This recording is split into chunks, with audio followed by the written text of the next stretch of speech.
Welcome to this education platform. स्वागत है दोस्तों आपका अपने चैनल पर। आज का हमारा टॉपिक है क्लाउजेज, जिसे हिंदी में उपवाक्य कहते हैं। आज इसको हम डिटेल में पढ़ेंगे। उससे पहले अगर आप चैनल पर नए हैं तो चैनल को सब्सक्राइब कर लीजिए और बेल आइकन को ज़रूर प्रेस कीजिए, जिससे आपको आने वाले नोटिफिकेशन मिलते रहें।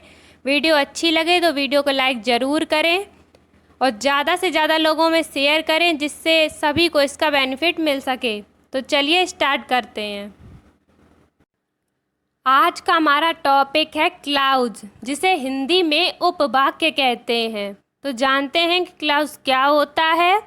किसी वाक्य का वह भाग जिसमें एक सब्जेक्ट और एक फाइनिट वर्ब होती है क्लाउज कहलाता है। लेकिन क्लाउज स्वयं एक सेंटेंस नहीं है, यह केवल सेंटेंस का एक पार्ट होता है। सब्जेक्ट प्लस वर्ब को मिलाकर क्लाउज बनता है। अब देखते हैं कि इसके कितने काइंड्स होते हैं। काइंड्स ऑफ क्लाउज में 3 काइंड्स होते हैं। पहला है प्रिंसिपल क्लाउज, दूसरा है सबऑर्डिनेट क्लाउज और तीसरा है कोऑर्डिनेट क्लाउज। यह पार्ट ऑफ स्पीच का हिस्सा नहीं है। अब सबसे पहले प्रिंसिपल क्लाउज देखते हैं, जिसे हिंदी में मुख्य उपवाक्य अथवा मेन या इंडिपेंडेंट क्लाउज भी कहते हैं।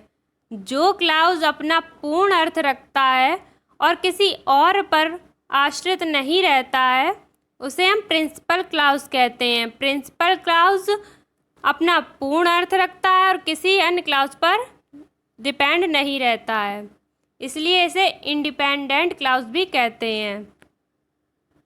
अब देखते हैं सबऑर्डिनेट क्लाउज, जिसे हिंदी में आश्रित उपवाक्य कहते हैं अथवा डिपेंडेंट क्लाउज। जो क्लाउज अपने पूरे अर्थ के लिए प्रिंसिपल क्लाउज पर डिपेंड रहता है वह सबऑर्डिनेट क्लाउज कहलाता है। यह क्लाउज सबऑर्डिनेट कंजक्शन से शुरू होते हैं।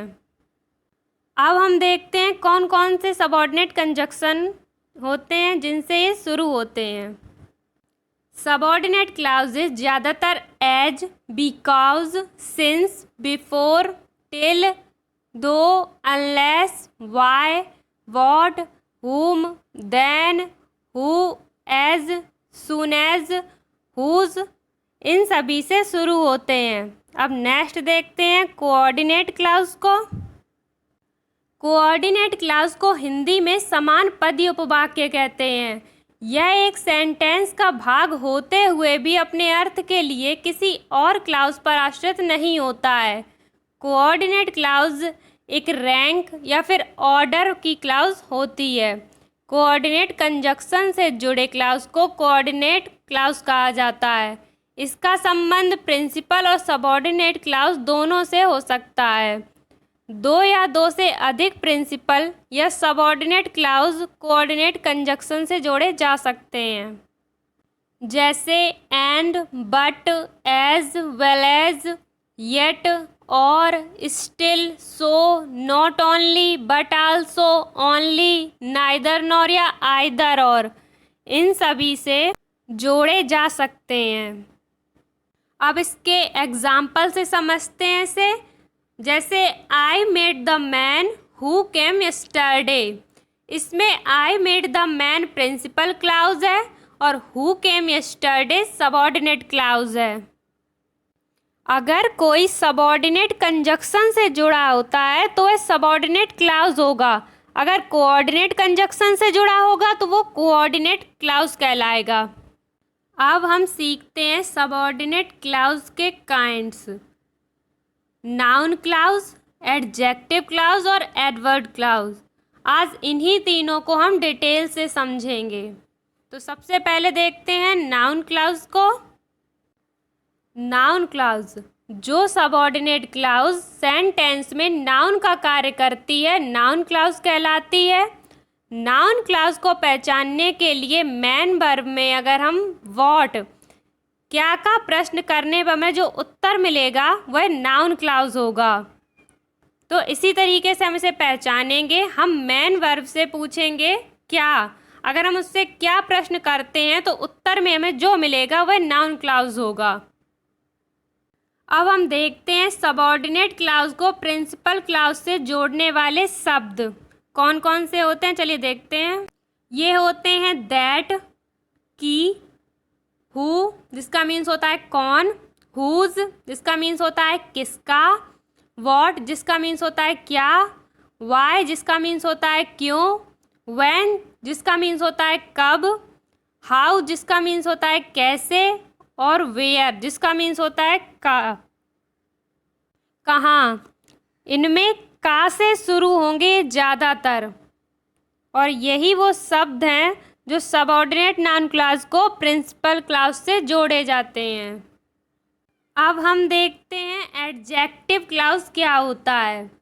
वह क्लॉज जो एडजेक्टिव के समान कार्य करता है, यह प्रिंसिपल क्लॉज में प्रयुक्त नाउन या फिर प्रोनाउन की विशेषता बताता है, एडजेक्टिव क्लॉज कहलाता है।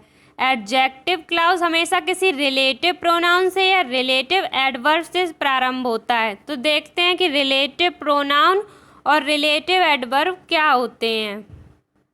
रिलेटिव प्रोनाउन वाले शब्द हैं दैट, विच, हु, हुज, हुम और एज। रिलेटिव एडवर्ब वाले शब्द हैं where, why, when, how, who, which और हुज।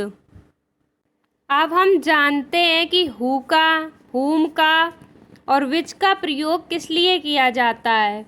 तो हु का यूज हम मनुष्य के लिए, हुम का यूज हम हु के ऑब्जेक्ट के रूप में करते हैं और विच का प्रयोग हम नॉन लिविंग के लिए करते हैं। अब हम सीखते हैं एडवर्ब क्लॉज।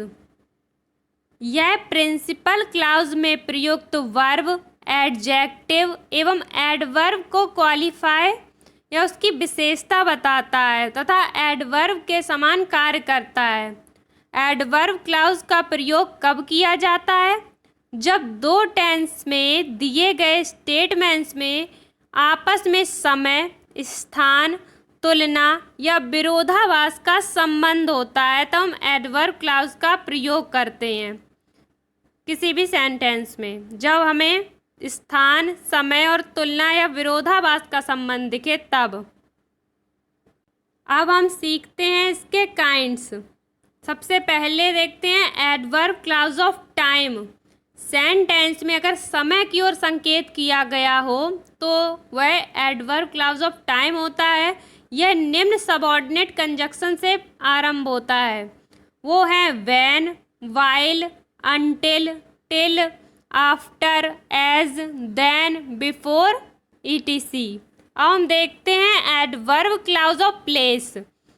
ये होते हैं वेयर, व्हेनेवर और विथर। अब हम देखते हैं एडवर्ब क्लॉज ऑफ पर्पज। कार्य के उद्देश्य, पर्पस का मीन होता है उद्देश्य को व्यक्त करते हैं। जैसे वह कठिन परिश्रम करता है ताकि पास कर सके। He works hard that he may pass। अब हम देखते हैं एडवर्ब क्लॉज ऑफ कंडीशन। यह क्लॉज कार्य के पूर्ण होने की शर्त को व्यक्त करता है। यह इफ, अनलेस, इन केस और दैट प्रोवाइडेड शब्द जोड़कर बनाया जाता है।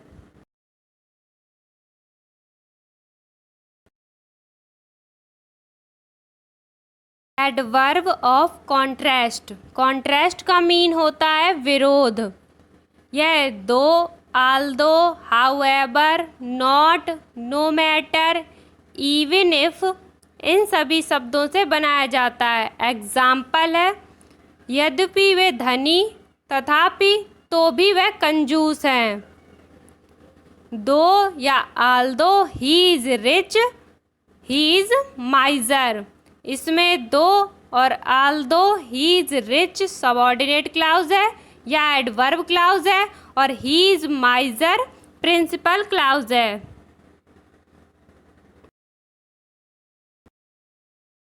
अब हम देखते हैं adverb clause of comparison. Adverb clause of comparison degree में शब्द होते हैं एज और देन।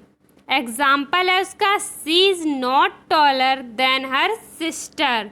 अब नेक्स्ट देखते हैं adverb clause of comparison of manner, जिसे कहते हैं कार्य करने का ढंग या विधि। जैसे शब्द हैं एज इफ या एज दो। इसका एग्जाम्पल है वह इस प्रकार चलता है मानो वह लंगड़ा हो। ही वर्क्स एज इफ या एज दो ही वर लैम। आई होप दोस्तों आपको क्लाउज से जुड़े सारे डाउट्स क्लियर हो गए होंगे। Thanks for watching.